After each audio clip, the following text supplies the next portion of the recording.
దేశాలు వైసీపీ హయాంలో గ్రామీణ అభివృద్ధి కుంటుపడిందని రాష్ట్ర పంచాయతీరాజ్ ఛాంబర్ అధ్యక్షులు రాజేంద్ర ప్రసాద్ అన్నారు. కేంద్ర ప్రభుత్వ నిధులను పక్కదారి పట్టించారని ఆరోపించారు. కూటమి ప్రభుత్వంలో గ్రామాలు అభివృద్ధి చెందుతున్నాయని చెప్పారు. గ్రామ పంచాయతీలకు 15వ ఆర్థిక సంఘం నిధులు 2,000 కోట్ల రూపాయలు విడుదల చేసినట్లు చెప్పారు. 15వ ఆర్థిక సంఘం విషయం వచ్చేపాటికి 2 విడతలుగా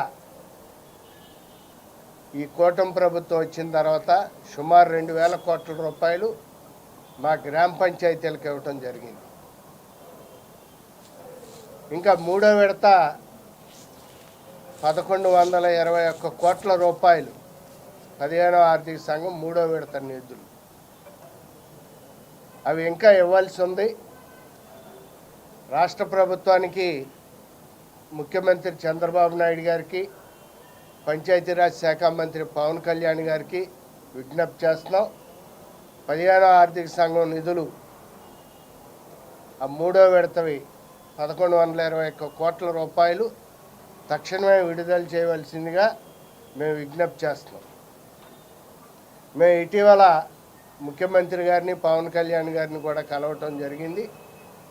ఆ 15వ ఆర్థిక సంఘం నిధులు 1,121 కోట్ల రూపాయలు కూడా రాబోయే నెల సెప్టెంబర్ నెల విడుదల చేస్తామని స్పష్టమైనటువంటి హామీని ఇవ్వటం జరిగింది.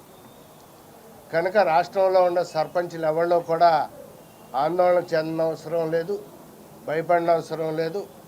గతంలో ఎలా 2 తడవలు మనకు 2,000 కోట్ల రూపాయలు ఇచ్చారో అలాగే 3వ విడతవి 1,121 కోట్ల రూపాయలు కూడా వచ్చే నెలలో తప్పనిసరిగా విడుదల చేస్తారు.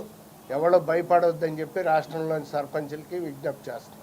15వ ఆర్థిక సంఘం విషయం వచ్చేపాటికి 2 విడతలుగా ఈ కూటమి ప్రభుత్వం వచ్చిన తర్వాత సుమారు 2,000 కోట్ల రూపాయలు